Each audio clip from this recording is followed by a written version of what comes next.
नमस्कार, कंज्यूमर अड्डा में आपका स्वागत है। मैं हूं मनोज श्रीवास्तव और आज हम बात करेंगे जो डिजिटल प्लेटफॉर्म्स हैं, चाहे वो ओटीटी हो, सोशल मीडिया हो या इंटरनेट पर उपलब्ध दूसरे जो भी माध्यम हैं, वहां पर अश्लीलता को लेकर एक चिंता सबके मन में रहती है। सुप्रीम कोर्ट ने इस पर चिंता जताई है, एक बार फिर से आप कह सकते हैं, क्योंकि बार बार मामला कोर्ट में भी जाता है, कभी कभी इंडिविजुअल जाता है, कभी कलेक्टिव जाता है। इस बार भी मामला एक जनरल प्रॉब्लम को लेकर गया है और कोर्ट ने इस पर चिंता जताई है, इसको गंभीर मसला बताया है कि जो ऑनलाइन माध्यमों पर कंटेंट है उसके लिए कोई ना तो कोई नियम है, ना रेगुलेशन है और एक तरीके से लगता है जैसे खुली छूट है। तो कोर्ट ने सरकार को कहा है और ओटीटी प्लेटफॉर्म्स को भी नोटिस जारी किया है। सरकार को कोर्ट ने कहा है कि भाई इस पर कुछ नियम कानून देखिए, क्या बनाया जा सकता है, कोई अथॉरिटी बनाई जा सकती है, क्योंकि याचिका में यही मांग की गई थी। और ओटीटी प्लेटफॉर्म से भी कहा है कि आपकी सामाजिक जिम्मेदारी बनती है। तो सरकार ने कोर्ट में अपना पक्ष रखते हुए बताया भाई पहले से नियम कानून है, हम गाइडलाइंस भी जारी करते रहते हैं, हमने कुछ एक्शंस भी लिए हैं, कहीं बैन लगाया, कहीं कुछ किया और आगे भी इस पर विचार कर रहे हैं कि कैसे कोई कंटेंट रिलीज होने से पहले ही वो फिल्टर हो जाए, इस मैकेनिज्म इसका बने, इसके लिए सरकार काम कर रही है। आईएनबी मिनिस्ट्री इस पर वर्क कर रही है। लेकिन सवाल यहाँ पर सबसे बड़ा ये है कि किसको रोकेंगे और किसको जाने देंगे, क्या मैकेनिज्म होगा, क्योंकि सिनेमा हॉल नहीं है बिल्कुल कंट्रोल्ड जिसके लिए आप सेंसर बोर्ड बनाकर बैठ सकते हैं। ये तो एक खुला मंच है। तो सबसे बड़ा सवाल यही है कि आप कैसे डिफाइन करेंगे कि अश्लीलता क्या है, फिर उसको कैसे कैटेगराइज करेंगे, क्या मैकेनिज्म बनाएंगे। बड़ा टास्क है सरकार के सामने और लोगों के सामने अभी ही टास्क है। सबसे ज़्यादा मुसीबत माँ बाप की है, बच्चों को कैसे बचाएं इन चीज़ों से, क्योंकि उनमें अभी इतनी काबिलियत नहीं है। हालांकि आप देख रहे हैं जो समाज पर असर पड़ रहा है, बड़े लोग, युवा खास करके बहुत ज़्यादा शिकार हो रहे हैं ऊट पटांग कंटेंट के, बेटिंग्स के, गेमिंग्स के नाम पर जो ठगी हो रही है उसके। तो एक पूरा जो माहौल है डिजिटल का, उसको कैसे सेटल करना है, ये सबकी चिंता की बात है। इस पर हम आज बातचीत करेंगे। हमारे साथ कुछ खास मेहमान जुड़े हुए हैं। एक्टर, राइटर, प्रोड्यूसर, डायरेक्टर हैं करण वी ओबेरॉय। हमारे साथ एक्ट्रेस हैं मानवी तनेजा। ये लोग इंडस्ट्री से जुड़े हुए लोग हैं और सुप्रीम कोर्ट के वकील विराग गुप्ता भी हमारे साथ होंगे। तो करण, ये जो एक बड़ी समस्या है, चूंकि अब इसको फिल्मों के कॉन्टेक्स्ट में देखते देखते कोई फ़ायदा है नहीं, ये एक बहुत ही अलग मीडियम है। सबसे बड़ा सवाल यही है कि कैसे आप डिफाइन करेंगे, इतना हमारा समाज इतना स्ट्रेटिफाइड समाज है, एक तो है नहीं, एक जैसा तो है नहीं, यूनिफॉर्म है नहीं, वो कैसे डिफाइन करें। इस समस्या के बारे में आप लोग भी सोचते होंगे। सबसे बड़ा चैलेंज तो राइटर्स के सामने ही है। अब सबको मेरी तरफ से आपने जो बात कही बिल्कुल सटीक है और अभी सोसाइटी को इसको एड्रेस करने की जरूरत भी है। लेकिन सेंसरशिप की कोई भी बातचीत बड़े नुआंस तरीके से होनी चाहिए, बिकॉज एक तरफ सेंसरशिप है जो समाज को बचाने के लिए है, दूसरी तरफ ये है कि आप एक क्रिएटिव लिबर्टी के ऊपर या एक कहानी कार की जो जो एक कलम है उस पर रोक ना लगाएं।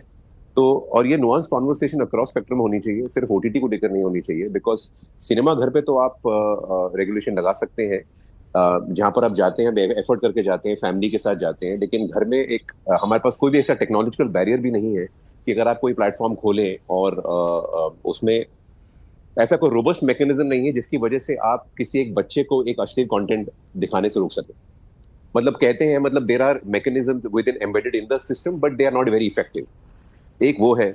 दूसरा ये है कि हम सिर्फ ओटीटी को ही टारगेट ना करें। अगर देखा जाए तो सोशल मीडिया भी एक कैंसर की तरह हमें खा ही जा रहा है। हमने बहुत सारी चीजों को बहुत ज्यादा नॉर्मलाइज कर दिया है और अब जो है एक यंग पीढ़ी जो है वो इस लेंस से कंटेंट को देखती है, सो कॉल्ड कंटेंट, कि जहां पर आप शॉक एंड ऑ को यूज करते हैं टू गेट आईबॉल्स, कि हम किस तरह से कोई अश्लील बात करें, कोई ऐसी बात करें जिससे हमें आईबॉल्स मिले। तो अगर आप ट्रेडिशनल सेंस में देखा जाए तो जिस तरह से एक एडवर्टाइजिंग होता था विच वाज बेसिकली अबाउट, जैसे एक टीवी चैनल होता था उसपे आप एडवर्टाइज करते थे बिकॉज उसके पास आईबॉल्स और ईयर शॉट्स होते थे, कि मतलब लोग उसको देख रहे हैं और सुन रहे हैं। अब एक इंडिविजुअल जो है एक एडवर्टाइजिंग का मैकेनिज्म, अब हर इंसान एक एडवर्टाइजर है। अब उसको अपनी फॉलोइंग को बटोरने के लिए अगर आप एक चीजों को नॉर्मलाइज कर देंगे कि आप ये करके मैं एक फॉलोइंग, भले वो न्यूडिटी हो, भले वो गाली गलौज हो, हम उन सब चीजों को नॉर्मलाइज कर देंगे तो ये एक बॉटमलेस पिट है। इसको कोई दाह नहीं। और ये चलता ही रहेगा। लेकिन जैसे जैसे आपके नेटवर्क्स में भी एक न्यूज चैनल्स में भी एक गाइडलाइन होती है, एक्सट्रीम सेंसरशिप नहीं होती है, उस गाइडलाइंस के बता सबको चलना पड़ता है। So the only way this can actually happen is if you include all the stakeholders and have a serious conversation about this and have a report that tells you how this is affecting young minds. But जरूरत है, और बिल्कुल जरूरत है, मैं इस बात को एंडोर्स करता हूँ। जी, ज़रूरत है और सबकी ज़रूरत है, किसी एक की ज़रूरत नहीं है, सबकी साझा ज़रूरत है। और दबाव भी है, एक व्यावसायिक दबाव है। दूसरी चीज़ ये है कि कोई नई चीज़ जब आपके सामने आ गई है तो मौका दिखता है, अपॉर्चुनिटी लगती है, लोग करियर बना रहे हैं इसमें। अब जो लोग बहुत ही घटिया, ओछा, अश्लील कंटेंट बना रहे हैं, क्रिंज कंटेंट बना रहे हैं, उनको भी एडवर्टाइजर्स मिल रहे हैं। और उनके एडवर्टाइजर्स कौन है? वो भी कचरा बेच रहे समाज के लिए, जहर बेच रहे एक तरीके से। गैर कानूनी बेटिंग ऐप्स हैं, आप देख लीजिए, सारे क्रिंज कंटेंट को वो स्पॉन्सर कर रहे हैं। सवाल ये है कि इसमें कौन क्या भूमिका निभा सकता है और निभाएगा।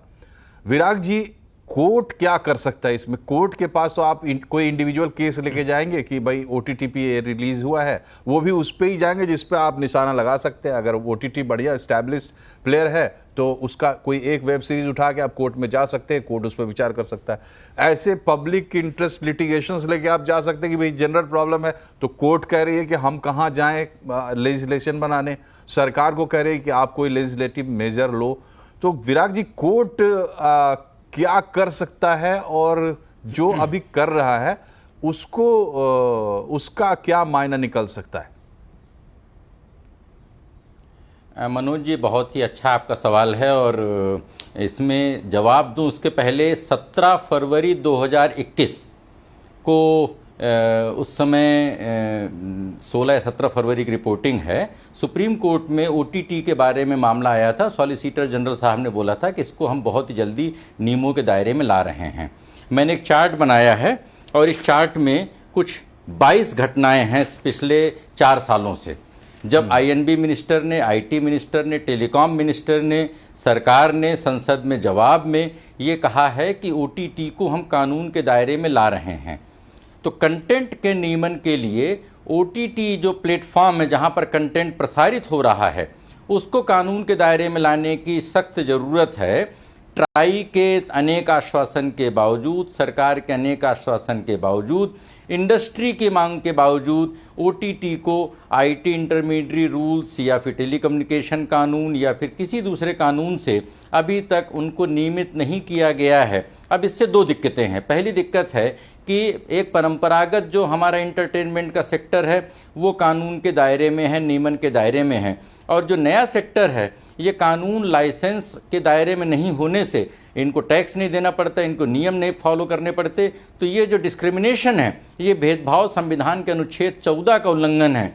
और जो लोग अश्लील हिंसक कंटेंट को अभिव्यक्ति की आज़ादी मानते हैं उनको दोबारा संविधान के अनुच्छेद 19(1)(a) को पढ़ना चाहिए, क्योंकि ये सारे कंटेंट स्पेशली बच्चों के लिए जो नुकसानदायक हैं। तीसरी बात, सरकार ने अप्रत्यक्ष तौर पर अभी एक नियम बनाया है, उस नियम से बच्चों को गेमिंग इंडस्ट्री में, सोशल मीडिया में, OTT में और सक्रिय होने का मौका मिलेगा। और वो है 10 साल से ऊपर के बच्चों को bank account, debit card, credit card, internet banking की सहूलियत देना संरक्षक के माध्यम से। तो बच्चों को हम और ज़्यादा सक्रिय कर रहे हैं। तो मुझे लग रहा है कि अगर हमारी युवा पीढ़ी सोशल मीडिया OTT में ज़्यादा मस्त रहेगी तो हम फिर एक विवेकशील और विकसित भारत का निर्माण का हमारा सपना, उसमें अड़चन हो सकती है। जी करण, ये बताइए, जो विराग जी ने बात कही, ठीक है, बच्चों की बात है या किसी भी तरीके से हम एक नतीजे तक पहुंच भी जाते हैं तो हम एक ऑब्जेक्टिव डेफिनेशन निकाल सकते हैं। ट्रेडिशनल मीडिया के लिए शायद हमने निकाल के रखा भी हुआ है कि आप कंप्लीट न्यूड पोर्ट्रेयल नहीं कर सकते वगैरह वगैरह। लेकिन क्रिएटिव मीडियम में हमेशा एक कॉन्टेक्स्ट की बात होती है। बिना कॉन्टेक्स्ट के आप कैसे कह सकते हैं कि आप ये कहानी मत लिखो या ऐसा मत दिखाओ? जरूरत हो सकती है दिखाने की। तो बड़ा मुद्दा यही है कि आखिर इसको, इस प्रॉब्लम को कैसे सॉल्व किया जाए कि फ्रीडम ऑफ एक्सप्रेशन भी सलामत रहे और जो नुकसान हमें हो रहा है या जो पोटेंशियल डेंजर हम देख रहे हैं उससे भी हम बच पाएं, इसका रास्ता किस तरफ से निकलता हुआ दिखाई देता है? सर मनोज जी, सबसे पहली बात तो ये है कि जो मैंने शुरुआती दौर में जब शुरुआती बात करी थी, सबसे पहले मैंने ये कहा था कि एक बहुत ही नुआंस्ड कॉन्वर्सेशन है। ये वन साइज फिट्स ऑल वाली कॉन्वर्सेशन नहीं है। न्यूडिटी से शायद आपको प्रॉब्लम हो सकती है, शायद किसी और को ना प्रॉब्लम हो, और हो सकता है न्यूडिटी का कॉन्टेक्स्ट उस पर्टिकुलर स्पेस के लिए करेक्ट हो और एक मैच्योर ऑडियंसेस के लिए वो होना चाहिए। बट हमारे पास कोई मैकेनिज्म ही नहीं है जहां आप ये डिसाइड कर सकते हैं कि हम नेटफ्लिक्स में जाकर 18 साल के ऊपर का जो मैच्योर एडल्ट है वो उस कंटेंट को कंज्यूम कर सकता है या नहीं कर सकता, या एक इंटरनेशनल कंटेंट को वो कंज्यूम कर सकता है या नहीं कर सकता।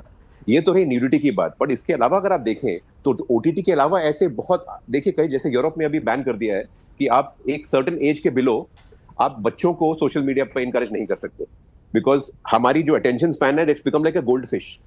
हम कोई भी, बिकॉज हमें रील्स में लेफ्ट राइट करने की आदत पड़ गई है, हमारा अटेंशन स्पैन जो है गधों जैसा हो गया है। 30 सेकंड से ज्यादा हम कुछ रिटेन नहीं कर पाते हैं। तो ये एक बहुत ही कॉम्प्लेक्स प्रॉब्लम है जिसको हम सिर्फ एक मायोपिक लेंस से नहीं देख सकते कि राइटर कैसे लिखेगा, उसमें न्यूडिटी होगी कि नहीं होगी। दैट्स व्हाई आपको एक प्रॉपर डिस्कोर्स करना पड़ेगा सारे स्टेक होल्डर्स को साथ में बिठाकर, और उसके बाद लॉज बनाने पड़ेंगे जिसको आपको सारी गाइडलाइंस, जैसे मैंने बोला ना, जैसे न्यूज चैनल्स को एक गाइडलाइंस दिए जाते हैं जिसको उनको फॉलो करना पड़ता है। उस गाइडलाइंस को किस तरह से आप सक्रिय तौर से आप उसको ला सकते हैं, रूल के अंदर ला सकते हैं, वो आपको बिठाना पड़ेगा। और हम सिर्फ अपनी अभिव्यक्ति की आजादी के जरिए हम ये नहीं कह सकते कि हम गाली गलौज कर सकते हैं। आप देखिए ना, आज की तारीख में हम एक ट्रोल जनरेशन हो गए हैं। हमें हर चीज में अपनी जो हमारा गुस्सा है या जो हमारे किसी को हाँ नहीं, ये तो ठीक बात है, ये जो आप बोल रहे हैं ये जनरल बात है, लोग महसूस कर रहे हैं, एक सेपरेट समस्या है, उस पर भी बात होनी चाहिए। लेकिन यहाँ जो हम विषय लेके बैठे हैं हम उसी पे स्टिक करते हैं, और हमारा विषय ये है, फिलहाल हमने उसको रेस्ट्रिक्ट किया है अश्लीलता तक, ऑब्सिनिटी तक, और खास करके जोर इस बात पर है पहले चरण में कि कम से कम बच्चों को इससे बचा लिया जा सके। तो उसके लिए रास्ता निकलेगा तो फिर आगे भी आपको रास्ता मिल जाएगा। दिक्कत यह है कि नई चीज़ है, बिल्कुल खुला मैदान है, तो उसमें आप कैसे कंट्रोल करेंगे? क्योंकि अगर एक पाइपलाइन थी, चाहे वो सिनेमा की हो या सैटेलाइट टीवी की हो, उसको आप काफ़ी हद तक वो आपके कंट्रोल में थी, तो आप वहाँ पर रेगुलेट कर सकते थे, पहरा बिठा सकते थे। सिनेमा हॉल में जाते समय गेटकीपर पूछ सकता है, वहाँ पर स्टाफ पूछ सकता है भाई बच्चे की उम्र क्या है। लेकिन अब ऑनलाइन में इसको कैसे करेंगे, इसका क्या मैकेनिज्म बनेगा? हमारे साथ मानवी तनेजा भी जुड़ गई हैं, अभिनेत्री हैं। मानवी, ये प्रॉब्लम आप लोग भी ज़रूर सोचते होंगे, तो आपको क्या लगता है कहाँ से रास्ता निकलेगा? क्या सरकार कोई नियम कानून बना देगी या सेंसर बोर्ड जैसा कोई संस्था बन सकती है जिससे ये सॉल्व होगा? नहीं, देखिए, अगर आप मुझसे पूछें कि सेंसर बोर्ड कोई ऐसी सेंसर बोर्ड का इन्वॉल्वमेंट या कोई सरकार का इन्वॉल्वमेंट होए और तब जाकर के ये चीजें कंट्रोल है, नहीं, ऐसा नहीं हो सकता, क्योंकि ओटीटी प्लेटफॉर्म बहुत वास्ट है। बॉलीवुड से सिर्फ सीमित नहीं है, ये इंटरनेशनल प्लेटफॉर्म भी है जहाँ पे इंटरनेशनल मूवीज और वेब सीरीज भी अपलोड होती है। और कहीं ना कहीं अगर आप यूट्यूब की भी बात करें या सोशल मीडिया की भी बात करें तो इतना ज्यादा वास्ट है कि आप उस पर कुछ एक सेंसर बोर्ड नहीं कर सकते। कहीं ना कहीं मुझे लगता है कि ये पेरेंट्स की जिम्मेदारी है कि बच्चों को कैसे कंट्रोल किया जाए। आज अगर बच्चे ये सब कुछ देख रहे हैं, कोई न्यूडिटी देख रहे हैं या कोई ऐसे अब्यूसिव लैंग्वेज देख रहे हैं, कुछ ऐसा सीख रहे हैं, तो कहीं ना कहीं पेरेंट्स को इस चीज पे कंट्रोल करना चाहिए। पहले तो मोबाइल में, पहले बच्चे के हाथ में गैजेट नहीं होना चाहिए, और अगर गैजेट किसी कारण से भी है, उसे एजुकेशन की, उससे अगर गैजेट पकड़ा दिया है, मोबाइल पकड़ा दिया है, तो उस पर एक चाइल्ड लॉक होता है, आप चीजें वहां पे बहुत कंट्रोल कर सकते हैं। लेकिन पेरेंट्स इस चीज को कंट्रोल नहीं करते, बच्चों को वो फ्री हैंड दे देते हैं, बच्चे को मोबाइल दे देते हैं और बच्चे कुछ भी देखते हैं। अब पहले क्या होता था कि अगर बच्चे खाना नहीं खाते थे तो माँ बाप उनको डांट करके या प्यार से जैसे भी खाना खिलाते थे। आज की डेट में अगर बच्चे खाना नहीं खाते तो माँ बाप क्या करते हैं कि उनको मोबाइल पकड़ा देते हैं। 2 या 3 साल के उम्र से बच्चे मोबाइल पकड़ते हैं, मोबाइल को वो देखते रहते हैं, यूट्यूब। हाँ नहीं, ठीक है मानवी, ये तो देखिए, ये तो कुछ हद तक कॉमन सेंस की बात भी है। दूसरी बात ये है कि आप इस पे लोगों को अवेयर कर सकते हैं, माँ बाप की बड़ी जिम्मेदारी। लेकिन सवाल ये है कि मामला कोर्ट में जा रहा है, सरकार के नॉलेज में है, हम लोग इस पर बहुत माथापच्ची कर रहे हैं। विराग गुप्ता सुप्रीम कोर्ट के वकील हमारे साथ बैठे हुए, उन्होंने 21-22 उदाहरण गिना दिए कि जब से हमने इस पर बात की है रेगुलेशन लाने की, तब से कांड पर कांड होता जा रहा है जो कोर्ट में आ रहा है, बाकी तो हो ही रहा है। सवाल ये है कि इसका एक फ्रेमवर्क कैसे बने, इसको कैसे ऑर्गेनाइज किया जाए? पेरेंट्स को ही इसको ऑर्गेनाइज करना पड़ेगा। पहले तो बच्चों मनोज जी, को गैजेट से बहुत ज्यादा दूर रखना जरूरी है। दूसरा, अगर बच्चे को गैजेट देना है तो आप उनकी हिस्ट्री चेक करें, देखें कि बच्चे ने क्या पूरे दिन में उस पर चेक करा है, उस पर चाइल्ड लॉक लगाएं। ओटीटी प्लेटफॉर्म में भी एक डिस्क्लेमर आता है कि आप मतलब डिस्क्लेमर जैसे 16+, जैसे हम यूए तो हम मूवीज में देखते हैं, वहां पे आता है 16+, 13+, 18+। तो ये चीजें देखने के बाद ठीक बच्चे है। को कोई पिक्चर देखने को आप वो ठीक करें। है। कहीं ना कहीं पेरेंट्स को पाबंदी लगानी जरूरी जी, है, ये जी। पेरेंट्स की लापरवाही की वजह से ही जी हो जी रहा है। जी। और ओटीटी की देखिए, ओटीटी की बात हम भी कर रहे हैं, सुप्रीम कोर्ट हो या कहीं पे भी जब आप किसी रेगुलर जगह पे जाते हैं तो ओटीटी की ही बात ज़्यादा इसलिए होती है क्योंकि अगेन मैं बोल रहा हूँ कि वहाँ एक पाइपलाइन आपको दिखता लगता है, यहाँ कंट्रोल कर सकते हैं। लेकिन कोर्ट ने भी, जो सुप्रीम कोर्ट का जो नया डायरेक्शन है उसमें भी सब हैं, मतलब सोशल मीडिया, ओटीटी प्लेटफॉर्म सबको इंक्लूड करके नोटिस दिया है। विराग जी, इसको ऑर्गेनाइज करने का कोई रास्ता दिखाई देता है? देखिए मनोज जी, सबसे पहले किसी विषय पर हमको तार्किक और कानूनी तरीके से बात करनी पड़ेगी। जितनी बातें आपने की हैं उनको मैं 5-6 बिंदुओं में समराइज करता हूं। पहला, कि संविधान के नीति निदेशक सिद्धांतों, जिनको डीपी प्रिंसिपल्स कहते हैं, उसके तहत सरकार की जिम्मेदारी है कि कल्याणकारी राज्य बनाए, बच्चों की सुरक्षा करे। इसलिए हम सिर्फ पेरेंट्स और बच्चों को दोष नहीं दे सकते हैं। शराब हो, हथियार हो, ड्रग्स हो, इनसे दूर रखना सरकार को जिम्मेदारी है रेगुलेशन बनाने की और रेगुलेटर बनाने की, पहली बात। दूसरी बात, साल 2013 में दिल्ली हाईकोर्ट ने केएन गोविंदाचारी की याचिका में स्पष्ट तौर पे कहा था कि 13 साल से कम उम्र के बच्चे सोशल मीडिया ज्वाइन नहीं कर सकते हैं और 18 साल से कम उम्र के बच्चे सिर्फ संरक्षक के तहत ही कर सकते हैं, पर उन नियमों का पालन नहीं हो रहा। तीसरी बात, 2022 में एनसीपीसीआर ने बोला था, उन्होंने बोला था कि भाई बच्चों की अश्लील कंटेंट और हिंसक कंटेंट से बनाने के लिए ड्राफ्ट गाइडलाइंस हैं, उनका क्या हुआ। चौथी बात, 2021 में सुप्रीम कोर्ट में बहुत सारी पिटीशंस लंबित थीं। सॉलिसिटर जनरल साहब ने आश्वासन दिया था, उन पिटीशंस पर अभी तक सुनवाई क्यों नहीं हुई है। पांचवी बात, इलाहाबादिया वाले मामले में, अश्लील कंटेंट के मामले में उनको महीने भर के भीतर क्लीन, मतलब उनकी जांच भी पूरी है, उनका पासपोर्ट भी पूरा निकल गया। लेकिन I&B minister, IT minister, telecommunication minister, संसद में सरकार के जवाब, इन सब के बावजूद ओटीटी पर कानून क्यों नहीं आ रहा है? क्योंकि इसकी वजह है क्योंकि ओटीटी प्लेटफॉर्म बड़े पैमाने पर अश्लील कंटेंट तो छोटी बात है, टैक्स चोरी करते हैं। भारत को बड़े पैमाने पर सांस्कृतिक पतन के साथ वो टैक्स हेवन एक बनाए हुए हैं और सरकार उस कानून को बनाने की बजाय जब कानून बनाती है तो इस तरीके से बनाती है जिसमें कि छोटे छोटे यूट्यूब चैनल भी आ जाते हैं। तो यूट्यूब चैनल आने की वजह से उनका विरोध होता है।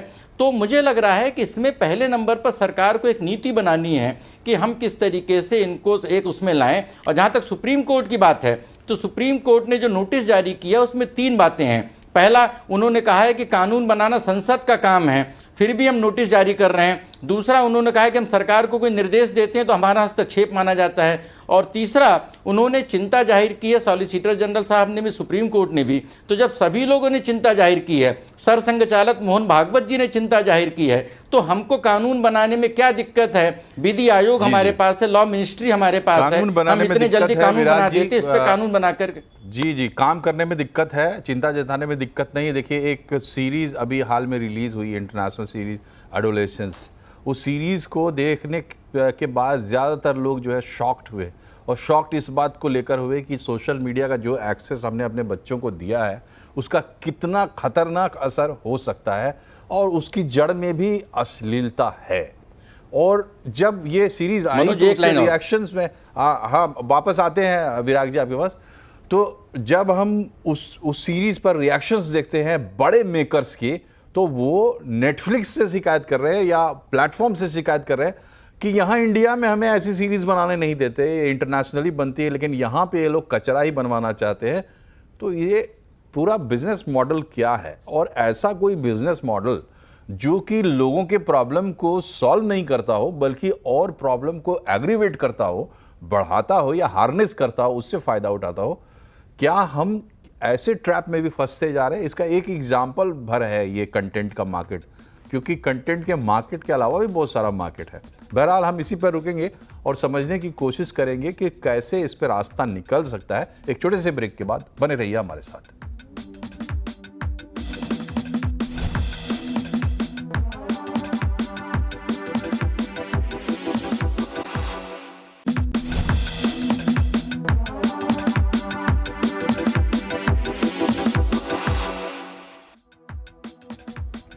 ब्रेक के बाद एक बार फिर से आपका स्वागत है। हम ऑनलाइन मीडियम में, डिजिटल दुनिया में जो अश्लीलता फैल रही है उस पर सुप्रीम कोर्ट ने चिंता जताई और उसी पर हम बातचीत कर रहे हैं। हमारे साथ 3 मेहमान जुड़े हैं, 2 इंडस्ट्री के लोग हैं, साथ ही विराग गुप्ता, सुप्रीम कोर्ट के वकील। विराग जी, आप करें शुरुआत, आप कुछ कहना चाह रहे थे। देखिए मनोज जी, इसको निदान के लिए 3 बातें समझना जरूरी है। पहली बात, देश के कई हाई कोर्ट और सुप्रीम कोर्ट में पुरानी पीआईएल पेंडिंग हैं और उन पर अभी तक सरकार ने जवाब नहीं दिया है, उन पर सुनवाई नहीं हो रही है, इसलिए वर्तमान पीआईएल में नोटिस का विशेष अर्थ नहीं है। ये सिर्फ एक समय को पास करने की बात है, नंबर 1। नंबर 2, सुप्रीम कोर्ट के टिप्पणी से साफ है कि संसद को कानून बनाना है। इसमें सुप्रीम कोर्ट का हस्तक्षेप सिर्फ इतना ही है कि संसद कानून और रेगुलेटर जल्दी बनाए।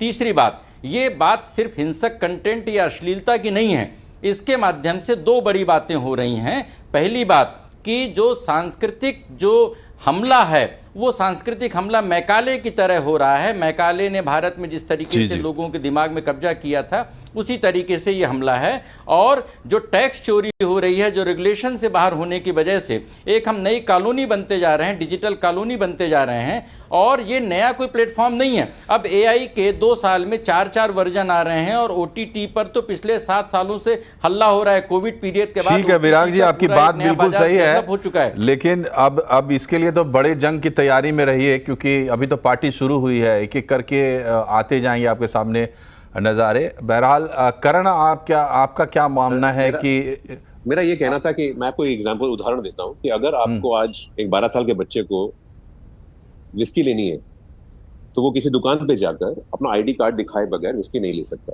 करेक्ट है? सिमिलरली आप थिएटर में नहीं जा सकते हैं। जिस टेक्नोलॉजी की वजह से आप और हम रूबरू हो रहे हैं, मैं अपने घर पे बैठा हूं, आप कहीं और हैं, हम सारे के सारे कहीं और हैं, लेकिन हम जुड़े हुए टेक्नोलॉजी की वजह से उस टेक्नोलॉजी का भरपूर इस्तेमाल क्यों नहीं किया जा सकता to be able to create the barriers. अब नेटफ्लिक्स एक ओपन फोरम है, अगर आप सिर्फ ये गाइडलाइंस दे देंगे किसी बच्चे को कि वहां मत जाइए, ये आपके लायक कंटेंट नहीं है, तो वो जरूर जाएगा। ये तो फैक्चुअल बात है ना, because human beings are built like that. You don't go behind the wall, you go and actually want to patronise that space. We are not using the technology at disposable at our hands to be able to create the deterrent. I should not be able to receive that content. But करण, क्या आप मानते हैं कि इस technology को someone should make us use this technology and someone what? सरकार, क्या आप मानते हैं कि रेगुलेटर और फ्रेमवर्क होने से फर्क पड़ेगा? बिल्कुल पड़ेगा सर। अगर आप फ्रेमवर्क बनाकर ये बोलेंगे कि कोई भी प्लेटफॉर्म जो है अलाउ नहीं कर सकता इस एडल्ट कंटेंट को, कि वो देख, ये जिम्मेदारी सिर्फ प्लेटफॉर्म की ही है। तो अगर हम ये कहेंगे कि बच्चे महफूज रहे हमारे आउटसाइड इन्फ्लुएंसेस से और हम उन पे 24 घंटे नजरानी रख सकें, तो होने नहीं वाला। आपको मैकेनिज्म बिल्ड करना पड़ेगा। जी, समय कम है, इसलिए एक कमेंट मानी। आपको क्या लगता है, रेगुलेटर और फ्रेमवर्क का सिस्टम कुछ काम करेगा? नहीं, ये मुझे नहीं लगता कि काम करेगा, क्योंकि ये इसको इम्प्लीमेंट करना बहुत मुश्किल है। लेकिन मैं ये 2 बातें बोलना चाहती हूँ कि ब्रेक पे जाने से पहले आपने कहा कि बच्चों को ओटीटी का एक्सेस दे दिया मनोज जी, पर मेरा सवाल ये है कि बच्चों को ओटीटी का एक्सेस क्यों दिया? सिनेमा हमेशा समाज का आईना होती है, और कहीं ना कहीं मैं कहती हूँ चैरिटी बिगिंस एट होम। जब 4 दोस्त चाय पे चर्चा करते हैं, चाहे वो घर पे बैठे हों या चाहे वो बाहर हों, बच्चे वहां पे आजू बाजू होते हैं, वो हर लाइन के बाद, अपनी हर स्टेटमेंट के बाद एक अब्यूसिव वर्ड यूज करते हैं। तो आप बताइए बच्चे क्या सीखेंगे? वो आप ही को तो देख करके हर चीज सीखेंगे। पहले ठीक है, ये तो आखिरी सच्चाई है, इस पर तो सबको ध्यान देना ही होगा। तो कहीं ना कहीं पेरेंट्स की जिम्मेदारी है, पेरेंट्स की जिम्मेवारी है कि बच्चों को कैसे आप शिक्षा दें, क्या उनको आप सिखाएं, जो पेरेंट्स सिखाएंगे बच्चों को वही सीखेंगे। ये तो सही बात है, आदर्श बात है। बट होता क्या है कि लोग ना तब तक जागते नहीं है जब तक कि सदमा नहीं लगे। सड़क पर चलना है, सबको डिसिप्लिन में चलना चाहिए, और लोग चलते हैं तो एक्सीडेंट्स की संभावना कम रहती है। लेकिन जब एक्सीडेंट हो जाता है तो बात समझ में आती है। तो जो पेरेंट्स हैं उनको अगर ये बात समझ में नहीं आ रही है तो एक टिप है, हम बहुत सारे कार्यक्रम हम लोग करते रहते हैं। आपने अगर अपने बच्चे को मोबाइल दिया है तो बीच बीच में ना कभी आप उसकी हिस्ट्री चेक करिए, चाहे वो यूट्यूब देखता हो या जो भी वो कर रहा हो, उसकी हिस्ट्री आप चेक करिए। बहुत ज़्यादा संभावना है इस बात की कि आपको सदमा लगेगा कि बच्चा क्या देख रहा है। तब शायद आपको भी ये समझ में आए बात की इसके लिए जागरूकता कितनी ज़रूरी है और इसके परिणाम बहुत घातक होते हैं। ये समझना तो और भी थोड़ा सा कठिन काम है, लेकिन समझने की कोशिश करनी चाहिए, क्योंकि ये अगली पीढ़ियों का सवाल है। याचिकाकर्ता जो पिटिशनर्स हैं इस मामले में, उन लोगों ने भी यही प्ली किया है कोर्ट से कि आने वाली पीढ़ियों का सवाल है। तो इस पर विचार जरूरी है। आप तीनों का बहुत बहुत शुक्रिया हमसे जुड़ने के लिए। कंज्यूमर अड्डा में आज फिलहाल इतना ही। नमस्कार।